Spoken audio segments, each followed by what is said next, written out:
ህወሓት በፌደራል መንግስቱ የተቋቋመውን የትግራይ ጊዜያዊ አስተዳደርን በማፍረስ በክልሉ ዳግም ጦርነትን ለመክፈት እየተዘጋጀ ነው።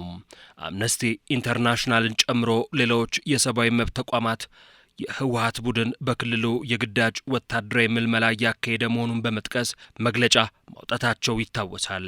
በትግራይ ክልል ባለው የጦርነት ስጋትና የግዳጅ አፈሳ ምክንያት የክልሉ ወጣቶች ወደ አዲስ አበባና ወደ ተለያዩ የሀገሪቱ አካባቢዎች ለመሰደድ ተገደዋል።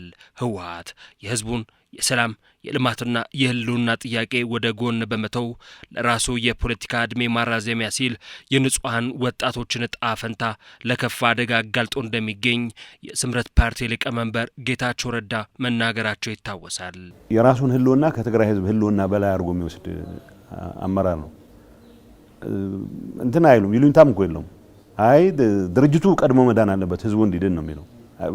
አትሊስት በቋንቋ ደረጃ ህዝባችንን ለማዳን ነው የምንታገለው ምናምን አይልም። ስለዚህ ወጣት አስገድዶ ሰራዊት ውስጥ ሊያሰልፍ ሲሞክር ድርጅቱን ለማዳን ነው የሚለው። ክልሉ ወቅታዊ ሁኔታ ላይ ከኤንቢሲ ኢትዮጵያ ጋር ቆይታ ያደረጉት የትግራይ ፖለቲከኞች የህወሓትን እኩይ ተግባር በማውገዝ የክልሉ ወጣቶች ለለውጥ ዝግጁ እንዲሆኑ አሳስበዋል። የትግራይ ዲሞክራሲያዊ ፓርቲ ጸሐፊ ሙሉ ብርሃን ኃይሌ በትግራይ እየተካሄደ ያለው ትግል ፍሬ ማፍራት ያልቻለው ህወሓት በፈጠረው የዘመናት ትርክትና ብዥታ እንዲሁም የቡድኑን ፍላጎት ወጣቶቹ ባለመረዳታቸው ነው ብለዋል። አብዛኛው ችግሮች የሚፈነጩ ከውስጥ ነው የሚመነጩት። በተለይ ከስርዓቱ ለህዝብ ቁም ያለው ለህዝብ ታግይ ያለው ለፍትህ ነው የታገልኩኝ ከሚል ኃይል ነው የሚመነጩ። ስለዚህ ይሄን ወጣቱ በቅጡ ካለ መረዳት የተነሳ አማራጭ ያደረገው ምንድነው ከክልሉ የሸሸ መሄድ ነው። ይሄን ደግሞ አዋጭ አይደለም። ስለዚህ በተለይ ትውልድ ሀገር ተረካቢና ትውልድን የሚያስቀጥል ደግሞ አዲሱ ትውልድ ነው፣ ወጣቱ ነው። አሁን እየሸሸ ያለው ለጦርነት እያለቀ ያለው ከሀገር ከሁሉ እየወጣ ያለው በተስፋ መቁረጥ ውስጥ ያለው እሱ ነው። ስለዚህ እሱን ወጣቱ ቆም ብለው ነገሮችን አስበው ማስተካከል መቻል አለበት። የተንቤን ኢትዮጵያ ዲሞክራሲያዊ ፓርቲ አስተባባሪ ኃይለማርያም ህሉፍ የክልሉ ወጣቶች አካባቢያቸውን ለቀው ከመሰደድ ይልቅ ስር ነቀል አብዮት በመፍጠር ህወሓትን ለአንዴና ለመጨረሻ ጊዜ ከትግራይ ፖለቲካ መንቀል እንዳለባቸው አስገንዝበዋል። የሪፎርም ስራ ነው እየተካሄደ ያለ። በትግራይ ሪፎርም አያስፈልግም አብዮት ነው የሚያስፈልገው ብለን ተደጋጋሚ ጠይቀናል። ምክንያቱም እኔ ከአንደኛ እስከ 8ኛ ስማር መዝሙሩ የቫምፓየር የሚል ፊልም አይተህ ታውቃለህ?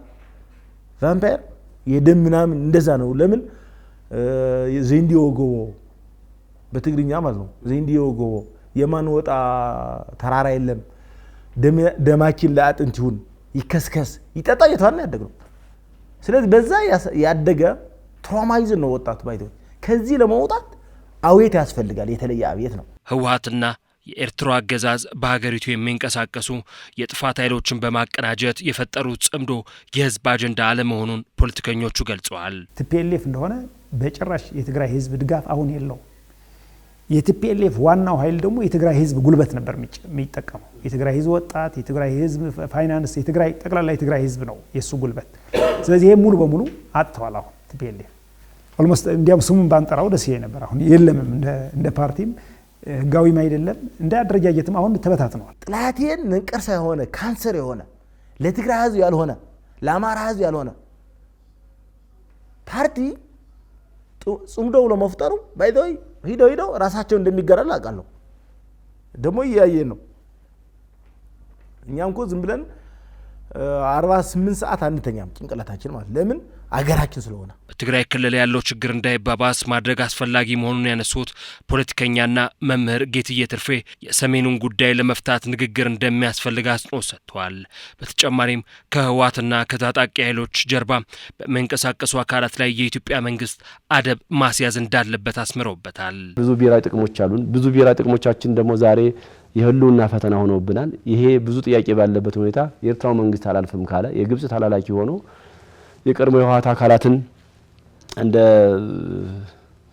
እንደ መሳሪያ ወይም እንደ ፈረስ ተጠቅሞ ጋልባለው ካለ ኢትዮጵያ ላይ መጋለም እንደማይችል በብዙ ነገር መንግስት አደብ ማስገዛት አለበት ብዬ አስባለሁ። ከፊት ለፊት ያለው በብዙ ነገር ብቻውን ቀርቷል። የትግራይ ህዝብ ሙሉ ለሙሉ ይሄን ጦርነት አይፈልግም፣ መስማት አይፈልግም። የትግራይ ህዝብ መልካም አስተዳደር የሚያስተዳድረው ኢኮኖሚ፣ ልማትና መሰረተ ልማት ነው የሚያስፈልገው። በፌዴራል መንግስቱ የተያዙና በሂደት እየተከናወኑ የሚገኙ የሰላም አማራጮችን አጠናክሮ ማስቀጠል እንደሚገባም ፖለቲከኞቹ መልእክታቸውን አስተላልፈዋል።